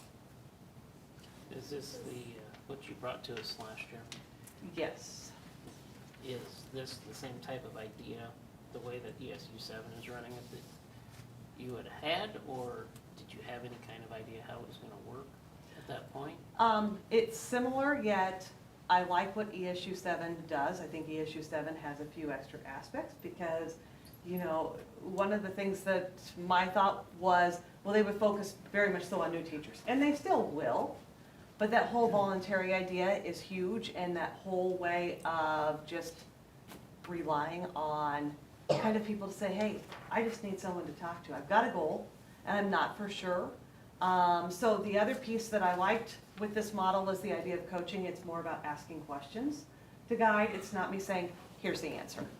What I want to do is I want to ask you questions so I can help you find the answer that works best for you, not the answer that worked for me, because you may be different than me. So that was one of the things that I liked about this model and about what ESU 7 does. I'm glad you stuck with it and found a way to bring it back. Go ahead. So how does this work? I mean, oftentimes when you're good at something, you're really motivated to get better. But if you're bad, you don't even know you're bad. So, I mean, seriously, so how do we encourage teachers who like really super duper need a coach but are not yet aware that they need a coach? That was kind of my question too, because I like the idea of Yeah. the voluntary, like, hey, I think I would like for someone to come and help me, but when you had brought this up before, we talked a lot about the number of new teachers in the district and how maybe that would be the ideal position for them to be coaching Yes. them. So is that something that we would maybe automatically put new teachers into and then have? Yes, and that's where I've got to figure out how do you phrase it, because one of the things that I would make sure of is that we would work a little bit more at this point in time. I've done a lot of training for the new teachers. We would probably work a little bit more with the issue 5 and these instructional specialist positions to build that trust throughout the first new teacher days. Because that's the other thing is I need to know someone before I'm, willing to ask them to be in my classroom. So yes, I'm still going to focus on our new teachers.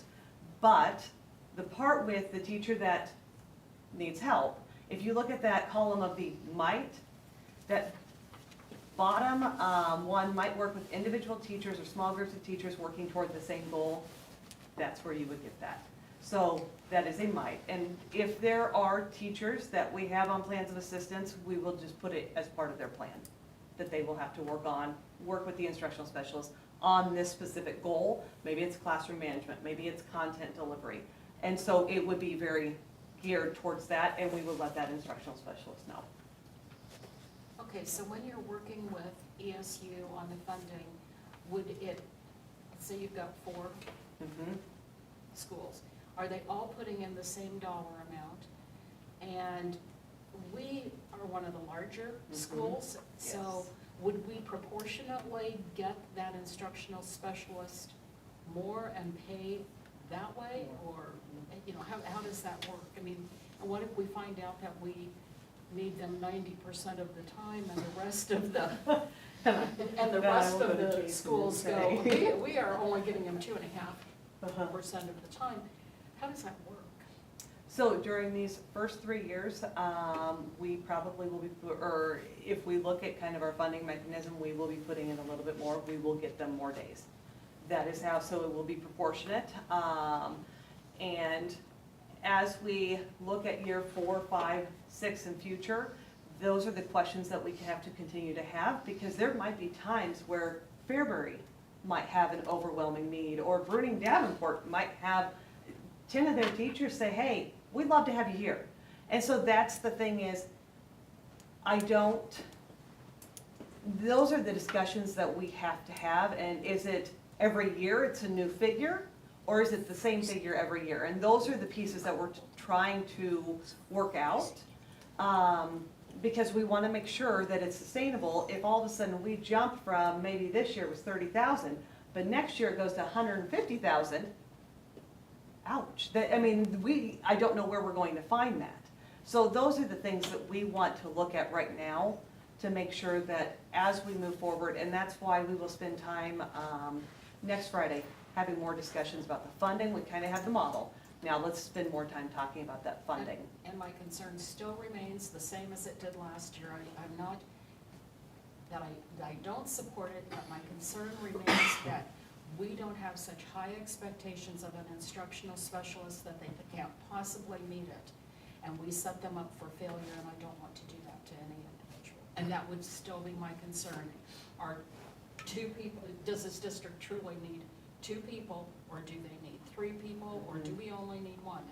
I just don't want to have that person have such high expectations from us that there's no possible way that they could meet that. I guess when I look at this, I think the potential model working with the SU, I would favor more as more of a, let's test the waters, see what that is, because what we may find out, Janet, is this, contrary to what we discussed, whatever, a year ago, that, no, this is a need, we can sustain it. We were able to test it within this system here with working with the ESU. So I would rather, much like when we moved to the IT DSU, I thought that was a great move there versus us support, trying to support that internally. And I would agree with you on that. I just, like I said, I don't want to set somebody up for failure. And that's why we're looking at starting small. So for the first 3 years, we will keep it kind of that cohort for districts. And geographically, they're pretty close. And so that kind of is a good thing too, because, again, it has to be the question of, okay, so Bruning Davenport, how do we make sure that they have access to this? Because we don't want to close any doors for any district. So those are the pieces that we have to look at as well. So does this instructional specialist work with them in the classroom or outside the classroom, or how does that work? Both. So it would be, if it might start outside of the classroom, and then I might say, okay, I'm testing out this piece that really aligns to the goal. Can you come watch for just 10 minutes? And then they can come watch and then meet during their plan time. And that's the thing. I will say the beautiful thing about Zoom too is that is also an option as well. So if the weather's not good, or you could Zoom with that person. I know that it's not the same as a one-on-one, but a Zoom is still, if you're only the only other person on there, you have to pay attention. So there are benefits from COVID And I think one of those is the platform that we have to communicate has been improved. So, yes, it would be both. If I didn't know any better, I would say that they're listening in on our Zoom conversations, because I think they ask all the same questions. We've that been asking. we've been talking about. Yeah, Yeah. exactly. Great question. No. I would say the financial piece of it, Eric, is a great question as well, because we have to figure out if this really, we find this a truly beneficial thing. Right now, we've got the help of the ESSER's funds to get it off the ground and to test it, pilot it, so to speak. We have to have very lengthy discussions about where do we repurpose parts of our budget that we already expend for maybe similar types of things to put towards this. So in other words, we may shift it from something within the professional development budget already towards this. So that would be one of the things we'd be considering. We had that discussion actually today. Yes, we did. I finished.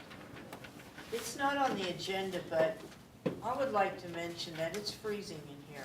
It's And every always time we freezing in agree here. of a whole meeting, they need to They turned on the talk to air. Johnson Controls so they like, I think it might be a scheduling thing since we're on Wednesday that's what I'm night. saying, Yeah, it's a so scheduling probably, thing. yeah. Yeah, it's like freezing, so We're that also- means you need to, To move it along? Okay. Public comment. I will move it along. Couldn't pass up the opportunity for two things. One, just to give you a brief, and I mean brief, explanation of the building project, the PK5 building project, and where we are. Today, we had our second meeting with the architects, and we expanded the group a little bit to include a few more teachers. So as we continue to do that, we garner more input as we get to that architectural design that we want. I think kudos to you as a board again for selecting the architects you did. I think the group that's working with them, now the additional members, have really enjoyed how they've guided the discussions toward creating that vision that we want. As an update, and I know you got this before, but I'll just, again, be quick. Construction manager at risk selection schedule. Proposals are due to us February 3rd, so next week. The selection committee interviews for the finalists is tentatively set for February 16th. We will meet to go over those RFPs on February 9th, so that's one Wednesday. The 16th, then we bring those construction managers in to interview them and hear what they have in their proposal that sets them apart from the other ones. We have an agency board meeting to receive selection committee recommendations February 21st, and then the agency board meeting to approve the CMR contract on March 7th. So that's kind of how that time frame is set up. The financial discussions also are taking place in the background of all this and are moving forward as we narrow in on the project itself and the actual design. We get a better idea of the actual GMP or gross maximum price of this project. We started out at thinking it was gonna cost us $40 million. We've come to find out that that's not the case. So right now, we're targeting a number somewhere between 30 to 35 million. And it just all depends on the square footage of the building and the input that we're getting from staff right now and how we fit that into the design. So we're in that process of having those discussions. The finance discussions are on the backside, and I'll try to keep you updated as we move through it. The last thing that I would just like to talk to you a little bit about is current legislation. There's a host of bills out there that are good for education, and then there's, as there always is, a host of bills that are not so favorable for education. We have some certification bills, 690, 960, 1218, that help reduce the barriers for people who want to get into education. That's a good thing in the years of a teacher shortage to be talking about. So the legislature, we have several senators who are looking to help in that regard. We have loan repayment programs for the same purpose that we're looking at, and I'm not going to list all these bills, but I just want to bring them to your attention. Probably the two biggest bills that impact us that I think are important for our media to hear, and I think they're very well aware of, are legislative bill 890 by Senator Walz in the Education Committee, which basically changes TIOSA. And it's the topic of property taxes that we've heard about and heard about and heard about for the past 20 years. And finally, we come as an education community and make a proposal in LB 890 that makes the most significant impact on property taxes in the history of schools since TIOSA in 1986 or 1989, whatever year it was that it came out. And basically what it does is it reduces the property taxes to the tune of a $715 million savings in the state of Nebraska. So everything that our unicameral has asked for is basically done in this bill through the use of a half cent of sales tax. That's where one of the suggestions for the revenue comes from to offset that property tax. And so now, does that mean it has to be a new sales tax? Not necessarily. Could be some sales tax exemptions that are eliminated that would create that half cent. Could be a shift of some different other sales tax to fund this. There's many different intricate parts of this, but the other interesting part about LB 890 that eliminates is the discussion about how some schools receive state aid and other schools don't. In this bill, we come up with what is called an education stabilization base aid, which means for every student in year one, every student in the state gets $550 behind them to support them. That goes to the school. In year two, that changes to $1,100, and that's all again funded through the changes in the formula. What that does is that 238 districts in the state see an increase in their state aid. And the levies of those districts drop significantly. In our case, the most recent model that we've seen that operates off the 2019-20 data reduces our levy from 94 cents to roughly 55 cents. And there's a 95-cent levy cap instead of the $1.05. That's okay because of how that reduction allows us to operate because of the infusion of state aid that we'd be receiving. The state of Nebraska currently is 49th in the nation in funding to its schools. With this bill and the passage of LB 891, that's the funding piece for it that has to pass, they have to pass together, it would change our rating from 49th in the nation to 13th. So it's a huge step up. It has a huge impact on the property taxes that we've heard the rhetoric about for years and makes the changes that we need to be made. It will be interesting to see how our political policymakers, how they maneuver through the session with this discussion. One school district in the state is opposed to it, Omaha Public Schools, and that's because of the averaging adjustment. Every other 243 districts in the state are on board with it. Even the ones who will see some sort of decrease, they're held harmless in years 1 and 2, and they'll make up the difference then in year 3. So they experience no negative impact from this bill, from these bills that are through there. So I think, again, I would just emphasize the fact that it's everything that policymakers have been asking for 20 years, wrapped up into 2 bills that have to make it through, and through the sausage-making process of the legislature. So we'll see what happens. Is there something that we can do to help support that bill? Writing letters or making phone calls, or how can we help support that as a board? I think if you can reach out to Myron, that would be terrifically helpful. Myron has been openly optimistic and said the 2 things that he would be concerned about would be unanimity or wanting to see all school districts or the majority of school districts come together on it, which has happened, and then we find the funding piece. And I think that's the big ticket, that's 891. So I think anything you can do to write Myron and say we support both 890 and 891 as written, and that's key, because we don't want to go through this amendment and that amendment, change this and tweak that and do that. We've done that in the state aid formula for years. And now it's time that if we're going to talk about change that's positive for the state of Nebraska, we step up and make that change that does all those things we talked about. So thank you for asking that, yes.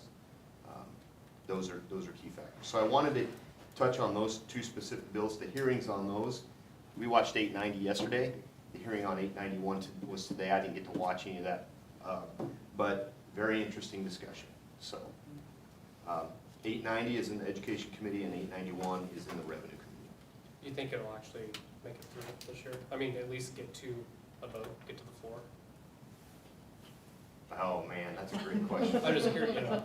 There's Oh, probably, good, now we're gonna be here another. well, 3 hours. I would say there's probably odds in Vegas on that.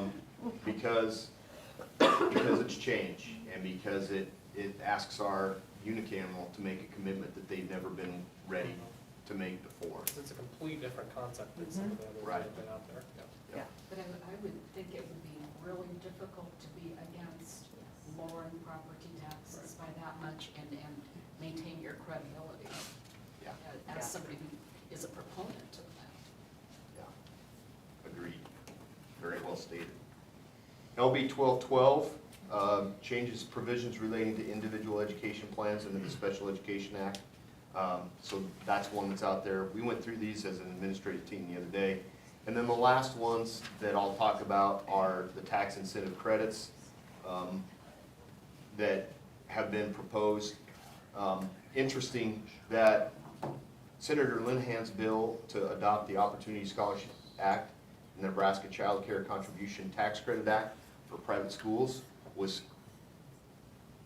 handily defeated in the first rounds of debate on the floor. That bill has been picked up, changed nonetheless, and introduced as LB 1237 from Senator Brewer. This is a bill that, quite frankly, I think was described the other day on the floor of the legislature as a rich man's bill. And so we stand in opposition to that too. So those are just a few.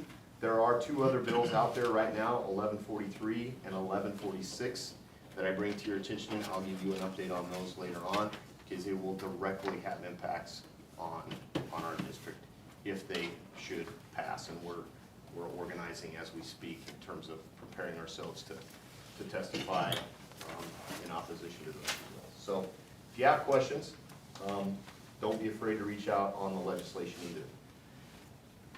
Quick COVID update. In comparison to January 18th, I should say absence update, not necessarily COVID.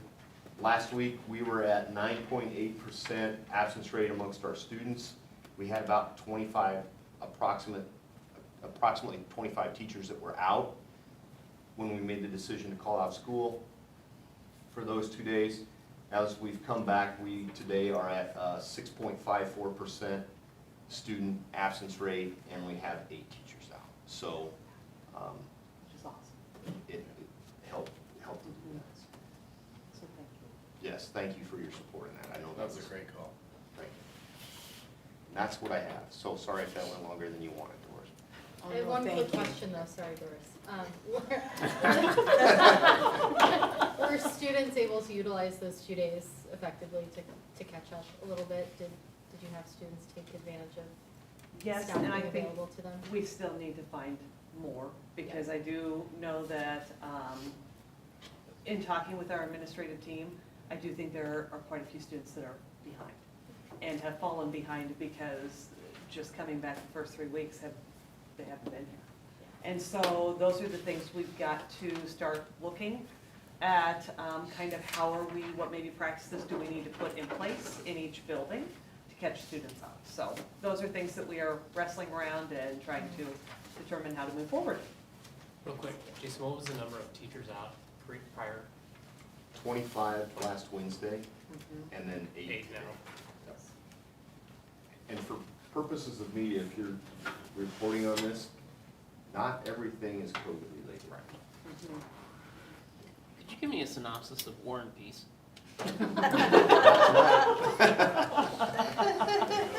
Yeah, and on that.